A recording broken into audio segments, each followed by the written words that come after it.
নমস্কাৰ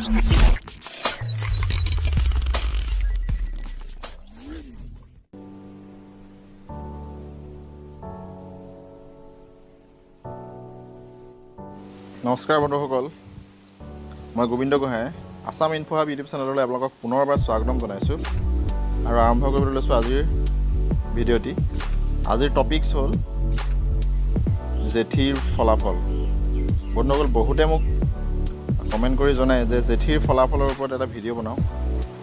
সেইকাৰণে আজিৰ টপিকছ লৈছোঁ জেঠীৰ ফলাফল। বন্ধুসকল, আমাৰ প্ৰত্যেকৰ ঘৰতে জেঠী দেখা যায়।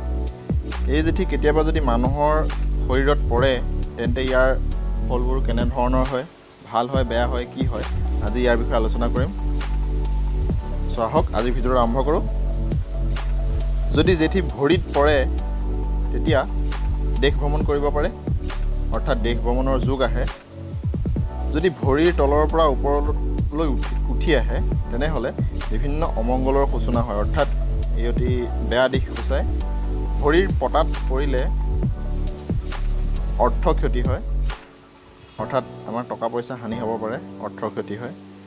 গুজ্জত দ্বাৰত পৰিলে মৃত্যুৰ আশংকা থাকে, অৰ্থাৎ ই অতি বেয়া আৰু অশুভ সংকেত দিয়ে।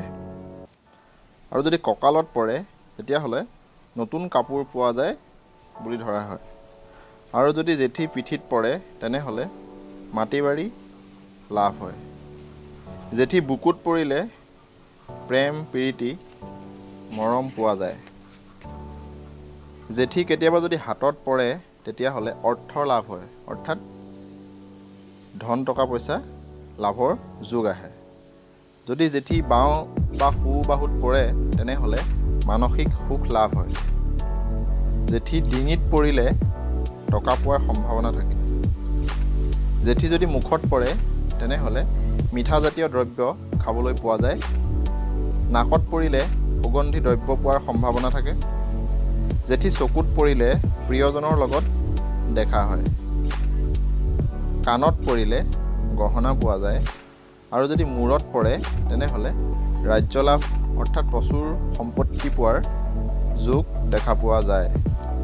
আৰু যদি জেঠী ওপৰৰ পৰা সন্মুখত পৰে তেনেহ'লে যান বাহন আদি কিনাৰ সম্পূৰ্ণ সম্ভাৱনা থাকে।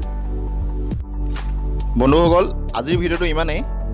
ভিডিঅ'টো যদি চাই ভাল পালে তেনেহ'লে এটা লাইক কৰিব আৰু কমেণ্ট কৰিব আৰু চেনেলটো ছাবস্ক্ৰাইব কৰিবলৈ নাপাহৰিব। ধন্যবাদ।